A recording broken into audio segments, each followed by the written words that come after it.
like to see it. And 99% of the time they said yes, and that was the setup for Cash is King. When we came back to the dealership, when you asked them, are you willing to buy, are you ready to buy and drive today? And they said yes. We said, well, let me go see if the car is available. And we took the car away from them mentally. And they said, available? Of course it is. I got, well, we have 20 salespeople. This car might have been sold. And we took it away from them. Then they wanted it more. Then when we came back to the customer, we laid the paper in front of them and asked them for 30% down. And they jumped up and screamed and yelled. And we said, well, hold on. I asked you on the test drive if you'd like to see the benefits of putting some cash down. You said yes. Now let me tell you what the benefit is of putting 30% down. You'll have lower payments, less finance charges, trade cycle, and we sold that. So back then, though, cash equaled gross. It's different now, right? Cash doesn't equal gross anymore. Is that correct? No, it's still the same. Cash still equals gross. What happened is in the 90s and the 2000s, we went from 24 months to 36 to 48 to 54 to 60-month financing to 66 to 72 to 84 to 96. The only thing we lacked is lifetime financing on cars. I mean, we were headed in that direction till we had the financial meltdown. And in those great times, we developed the bad habit and we stopped working for cash down. In the 80s, we also learned to prospect the household. What Mario did when he sold one car, he felt he just got started. He sold one car and he found out the wife's name, the children's names, the husband's name, the car they were driving, how much their monthly payment was, how many miles were on it, and he began to follow. He prospected the household. In the 80s, we learned cash is king and prospecting the household. Now, what happened is, in the 90s and the 2000s, when the ups were coming and the business was exploding, in those good times, we developed bad habits, and we forgot to do that. So that's why we are where we are today. So if we want to be successful, we're going to have to hire salespeople that are not willing to stand around all day long and do nothing. But they're actually willing to come to work and develop their own business. They're actually willing to do what Joe Girard did many years ago. Does anybody remember Joe Girard? He'd go to the Detroit Tiger games, and when they'd score, he'd stand up and throw his business cards. Now, we can laugh at him if we want to, but he sold 100 cars a month. Because this guy understood that it was his job as a salesperson to build his ups and build his opportunities. That you dealers had done your job. When you gave them an office, you gave them a calculator, buyer's order, inventory, a beautiful facility, a great reputation. You gave them a parts department and a great service department with those certified technicians that are well trained. And back then, we were taught as a salesperson, the rest of it's up to you. Find your own up. Find your own traffic. Everywhere you go, to your church, to your school, to your restaurants that you eat at. When you go to the dry cleaners. And here's the beauty of it. I still do it and can't help myself. I was in a restaurant not too long ago. In fact, my wife and I were there, and we were having dinner. And after the dinner was over, I told the waitress, I said, this has been a great meal and great service. Here's my business card. And we have, I don't know, 35, 40 dealers in that specific area around where we live that all do business with car research. And I said, when you get ready for a car, call me. And I want to repay to you the favor for great service and great food. Can I meet your boss? And I want to tell them, well, our owner's here, Pedro and Adriana. So I met Pedro and Adriana, and we became friends. And about 6 months later, Pedro says, you know, we're ready to buy a new Toyota pickup. Do you know anybody down at Don Miguel Toyota? I said, I know the general manager there, but let me ask you, where did you buy the Toyota truck you have now? They said up on the north side. And I said, well, what was the salesperson's name? And they said, well, we don't remember his name. And I said, but they said he was wonderful. He did a great job. He was about 60 years old, and he was kind and caring. And Adriana said, yeah, when we picked up the truck, I kissed him on the cheek because I love that guy. I said, well, what was his name? And they said, you know, we don't know. I said, well, did they call and tell you thank you?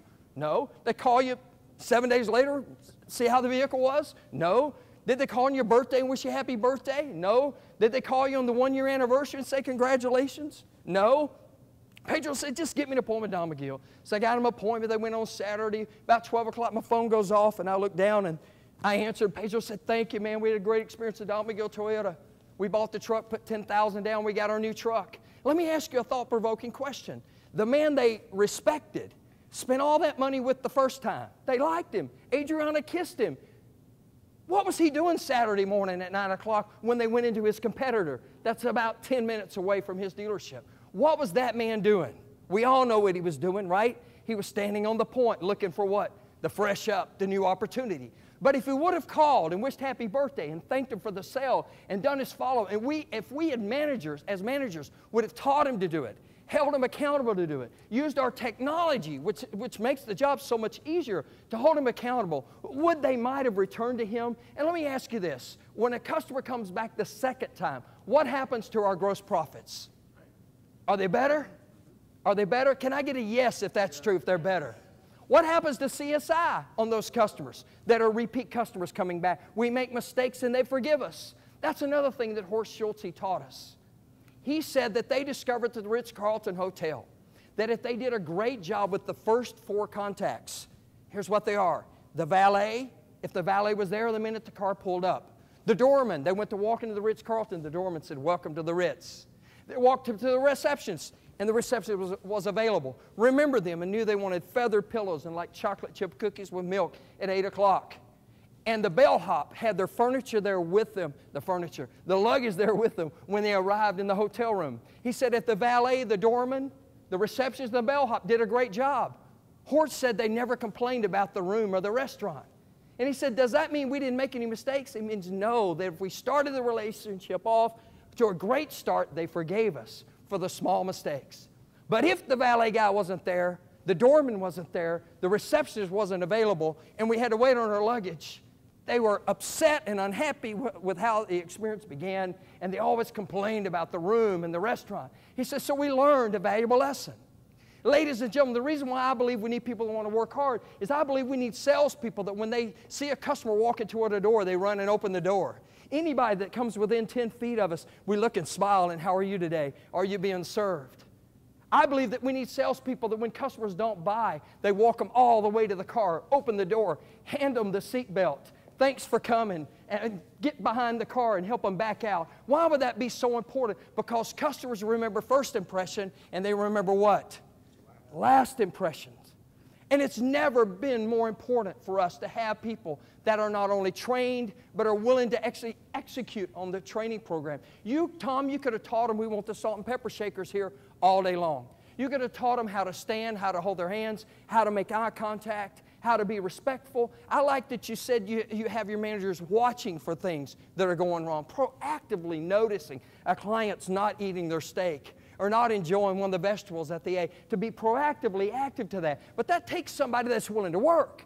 It takes somebody that's willing to exert energy.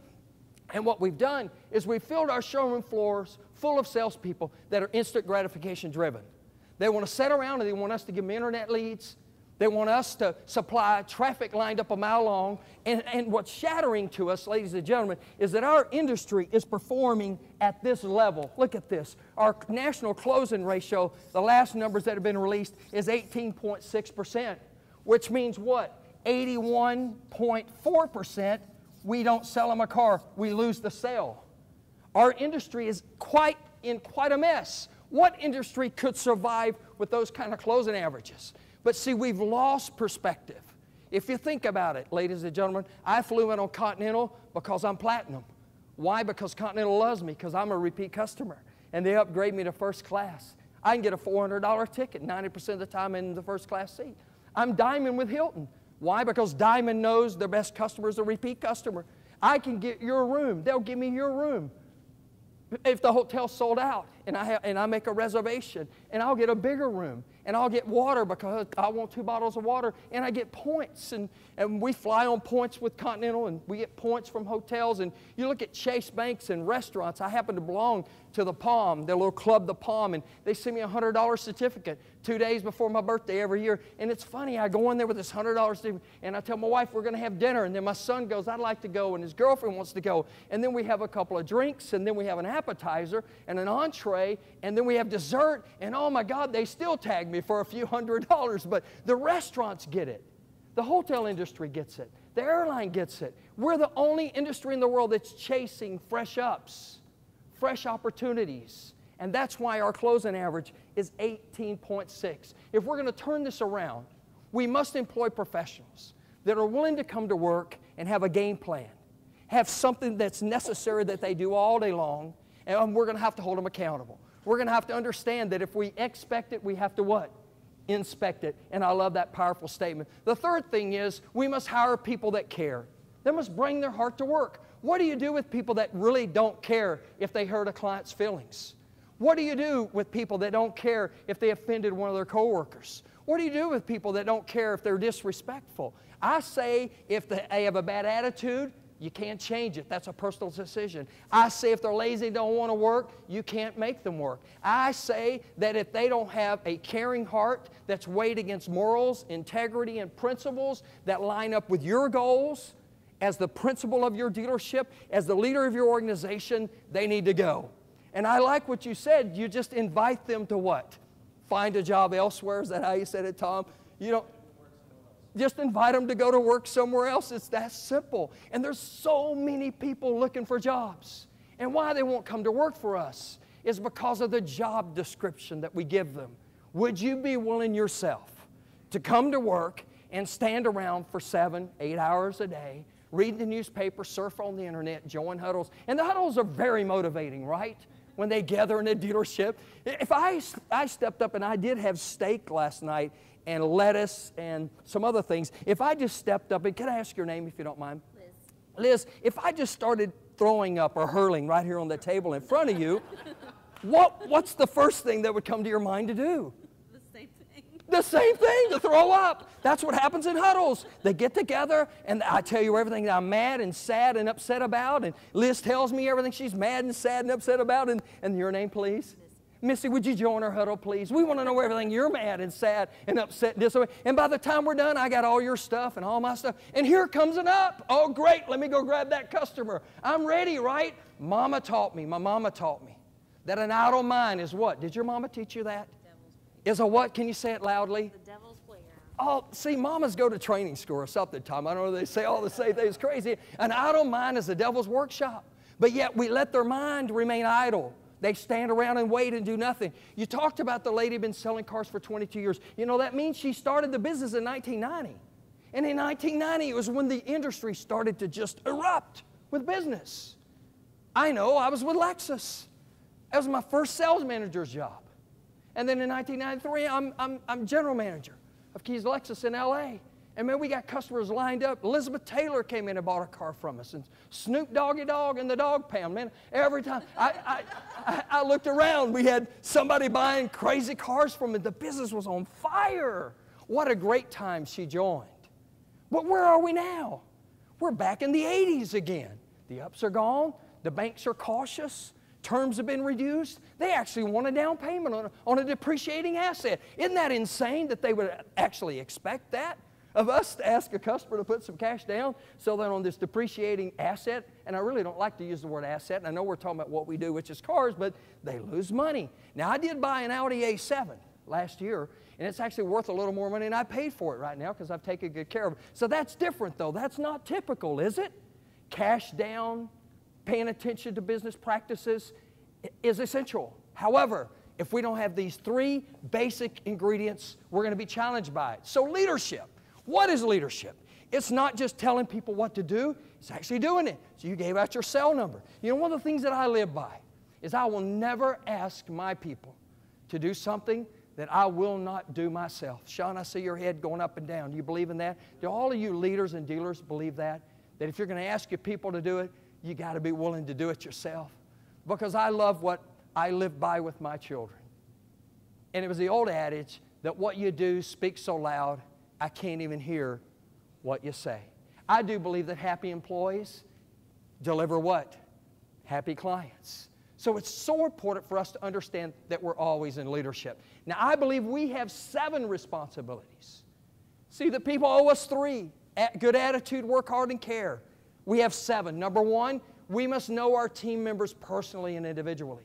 Why is that so important? Well, everyone responds differently based on their past history, their belief system, their maturity level, and our manner of delivery is so important. I love the 5 rules of communication, and I'll tell you, I practice these 5 rules. I'm not the master of them, but they're very important. If you have a pen, you might want to write this down.